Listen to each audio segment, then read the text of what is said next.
Hello friends, ఎప్పుడైనా హోటల్లో లేదా బండి మీద దోశలు తిన్నప్పుడు క్రిస్పీగా భలే ఉన్నాయని అనిపిస్తుంది కదా.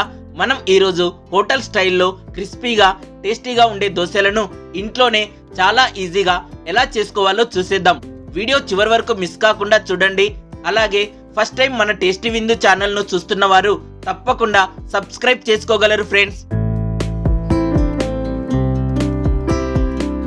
ముందుగా ఒక పెద్ద గిన్నెలో 1 కప్పు మినపగుళ్ళను వేసుకోవాలి. ఇందులోనే 3 కప్పుల బియ్యం వేసుకోవాలి. ఏ కప్పుతో మినపగుళ్ళు తీసుకున్నామో అదే కప్పుతోనే బియ్యం కూడా తీసుకోవాలి.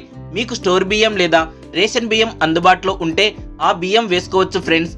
వాటితో అయితే దోశల టేస్ట్ ఇంకా చాలా బాగుంటుంది. ఇందులోనే 2 స్పూన్ల పచ్చిశనగపప్పు, 1 స్పూన్ మెంతులు వేసుకోవాలి. తర్వాత ఇందులో నీళ్లు పోసుకొని 2 సార్లు శుభ్రంగా కడిగి మళ్ళీ నీళ్లు పోసి మూత పెట్టి 4 నుండి 5 గంటల పాటు నానబెట్టుకోవాలి.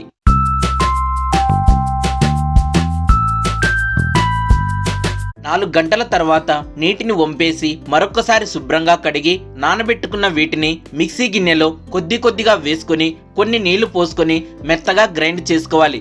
మిక్సీ పట్టుకున్న తర్వాత ఇలా ఒక గిన్నెలోకి పిండిని వేసుకోవాలి. పిండి మరీ గట్టిగా పలుచగా లేకుండా ఈ విధంగా ఉండేలా చూసుకోవాలి. ఇలాగే మిగతా అన్నిటిని మిక్సీ పట్టుకొని పిండిని గిన్నెలోకి వేసుకోవాలి. ఇప్పుడు ఒక గిన్నెలో 1/2 కప్పు అటుకులను వేసుకొని నీళ్లు పోసి శుభ్రంగా కడిగి 5 నిమిషాలు నానబెట్టుకోవాలి. 5 నిమిషాల తర్వాత మిక్సీ గిన్నెలో వేసుకొని గ్రైండ్ చేసుకోవాలి. అటుకులను దోశపిండి మిక్సీ పట్టుకునే 5 నిమిషాల ముందు నానబెట్టుకుంటే సరిపోతుంది ఫ్రెండ్స్. గ్రైండ్ చేసుకున్న అటుకులను ముందు మిక్సీ పట్టుకున్న పిండిలో వేసుకోవాలి. అటుకులకు బదులుగా బొరుగులు కూడా వేసుకోవచ్చు.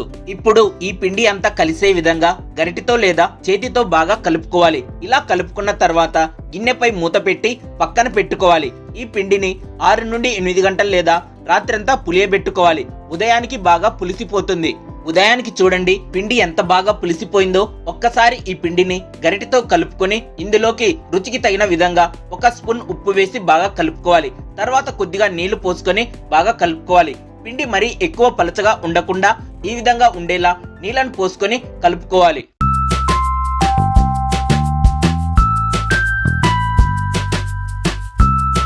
ఇప్పుడు స్టవ్ ఆన్ చేసి దోశ పెనం పెట్టుకొని పెనం బాగా వేడైన తర్వాత స్పూన్ కి ఇలా కట్ చేసుకున్న ఉల్లిపాయను పెట్టుకొని కొద్దిగా నూనె రాసుకొని పెనంపై రుద్దుకోవాలి.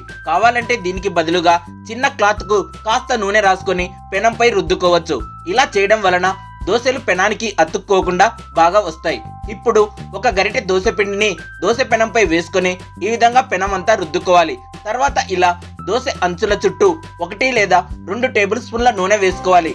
పిండి పెనంపై వేసుకునేటప్పుడు మంట తక్కువగా ఉండాలి. దోశను కాల్చుకునేటప్పుడు మంటను పెంచుకొని కాల్చుకోవాలి. దోశ బాగా కాలి పెనం నుండి పైకి వస్తున్నప్పుడు ఇలా గరిటెతో తీసుకొని ప్లేట్లోకి వేసుకొని సర్వ్ చేసుకోవాలి. క్రిస్పీగా టేస్టీగా ఉండే హోటల్ స్టైల్ దోశలు రెడీ ఫ్రెండ్స్. ఇందులోకి మీకు నచ్చిన చట్నీ వేసుకోవచ్చు. దోశలోకి మేమైతే ఎక్కువగా టమోటా చట్నీ, పల్లీల చట్నీ, బొంబాయి చట్నీ చేసుకుంటాము. మీకే చట్నీ ఇష్టమో కామెంట్ చేయండి. ఈ వీడియో మీకు నచ్చితే లైక్, కామెంట్ చేయండి. అలాగే మరిన్ని సూపర్ రెసిపీస్ చాలా ఈజీగా చేసుకోవడానికి మన టేస్టీ విందు ఛానల్ను తప్పకుండా సబ్స్క్రైబ్ చేసుకోగలరు ఫ్రెండ్స్.